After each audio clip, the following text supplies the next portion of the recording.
Hello, xin chào các bạn đã quay trở lại với review 5 phút. Ở cuối tập 70, sau khi Diệp Phàm rơi vào bên trong một cái động, anh ấy đã vô tình gặp được thần vương Khương Thái Hư đang bị phong ấn trong vách đá. Lúc này, sau khi trò chuyện một hồi, nghe thấy cảnh giới của Diệp Phàm, vị thần vương kia liền chê anh ấy quá yếu. Sau đó, thanh âm kia lại vang lên hỏi tiếp, ngươi vào đây bằng cách nào? Phạm Bối mặc một bộ quần áo bằng đá cùng một con dao nên mới vào được. Giống như người đã từng vào đây 1000 năm trước sao? Tiền bối đã từng gặp được người kia, người đó giờ ở đâu? Hắn ta đã bỏ mạng ở sâu trong ma sơn. Ta có thể tới đó được không? Không biết. Ngươi dùng 4 năm tu đến cảnh giới bỉ ngạn. Như vậy không nhanh cũng không chậm. Ngươi tiến lên đi, ta dạy cho ngươi một thức, xem ngộ tính của ngươi thế nào. Lời vừa dứt, bức tượng khổng lồ kia đang yên lặng bỗng nhiên sáng lên. Sau đó từ trên bức tượng, hai mắt vị thần vương kia bỗng dưng mở ra, phủ văn lưu chuyển. Ngay sau đó, một luồng kinh khí màu vàng cũng liền tỏa ra khắp nơi này. Nhất thời, từ trên bức tượng, một quả cầu cũng liền bay ra và dung nhập vào người Diệp Phàm. Theo khoảnh khắc quả đầu đó đi vào trong khổ hải, Diệp Phàm cũng liền rơi vào trạng thái cảm ngộ. Lúc này đây, bên trong khổ hải của Diệp Phàm xuất hiện rất nhiều đạo thân ảnh. Những đạo thân ảnh này đang cùng nhau hợp lực chiếu thẳng về phía Diệp Phàm và bao phủ anh ấy ở bên trong. Nhất thời, theo cánh tay của Diệp Phàm vận chuyển, anh ấy như cảm ngộ được đạo pháp cùng những gì mà vị thần vương kia truyền thụ. Đến khi tỉnh lại, Diệp Phàm có cảm giác bộ công pháp này vô cùng huyền diệu, được công kích tới từ quyền cước là cực kỳ mạnh mẽ, nó rất phù hợp với mình. Thấy Diệp Phàm tỉnh lại, vị thần vương kia thanh âm vang lên nói, ngươi có thể hiểu được không? Tiền bối, ta đã luyện thành thức mở đầu. Nghe vậy, một luồng kinh khí từ bức tượng đá lại một lần nữa tỏa ra khắp nơi này. Ngay sau đó bên trong hang động, những cái xác của dị thú cũng động đậy.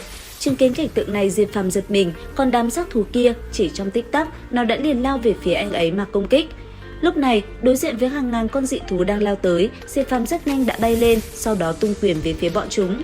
Giờ khắc này đây, đứng trước hàng ngàn cái xác thú lao tới, quyền cước trong tay Diệp Phàm như tia chớp đánh ra không chút ngừng nghỉ.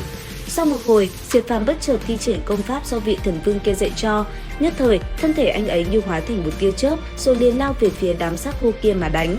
Giờ khắc đó, thân thể Diệp Phàm phát sáng, anh ấy cứ như mũi tên lao về phía trước tung quyền về đám sinh vật kia. Không những vậy, Diệp Phàm sau đó còn tạo ra những tàn ảnh với lực công kích cực kỳ khủng bố và đánh ra.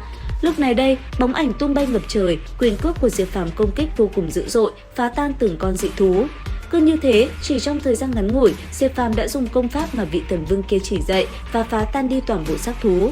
Đến đây, Diệp Phàm mới dừng lại, còn vị thần vương kia, ông cũng rất hài lòng. Sau đó, ông nói sẽ dạy cho Diệp Phàm thức còn lại. Dứt lời, ông liền truyền một đoạn khẩu quyết vào trong lòng Diệp Phàm. Những tư thế ấy được diễn luyện nhanh đến mức làm cho người ta hoa cả mắt. Cứ thế, Diệp Phàm chìm đắm trong việc cảm ngộ công pháp, từng bóng ảnh được luyện hóa ra, suốt cuộc đến cuối cùng, Diệp Phàm cũng cảm ngộ được tất cả. Thế nhưng, đến khi anh ấy tỉnh lại, vị thần vương kia thanh âm lại không nói gì nữa mà cứ thế rơi vào yên lặng. Thấy vậy, Diệp Phàm cũng liền rời khỏi nơi đây và đi sâu vào bên trong. Càng đi sâu, Diệp Phàm cảm giác lực lượng triệu hoán đầy ma tính sâu trong Tử Sơn càng lúc càng mạnh mẽ, nó làm cho tâm tình hắn không thể bình tĩnh được. Không lâu sau, Diệp Phàm đang đi bất chợt nhìn thấy một cái bia đá, trên bia đá kia có ghi 5 chữ. Nhìn nó, Diệp Phàm cảm thấy kinh ngạc.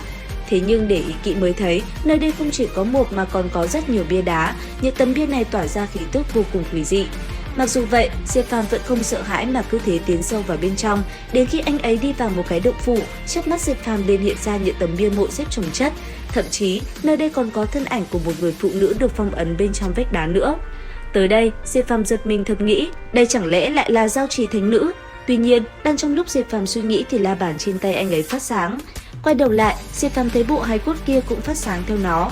Tới đây, Diệp Phàm dựa theo la bàn cùng sự thông minh của mình suy nghĩ, anh ấy rốt cuộc cũng phát hiện ra manh mối. Ngay lập tức, Diệp Phàm liền tiến tới vách đá và cầm cục đá kia gỡ ra thì nhìn thấy một quyển trục phát sáng. Tới đây, Diệp Phàm vui mừng bởi vì anh ấy hiểu đây chính là Nguyên Thiên Thư mà mình đã tìm kiếm bấy lâu nay. Thế nhưng, đúng vào lúc ấy, xung quanh cái hang động lại đột nhiên phát sinh dị biến, từng tảng băng trong đó bất chợt nổ tung, làm Diệp Phàm có chút lúng túng. Đến đây thì hết tập 71 Giả Thiên. Xin chào và hẹn gặp lại các bạn ở những video tiếp theo.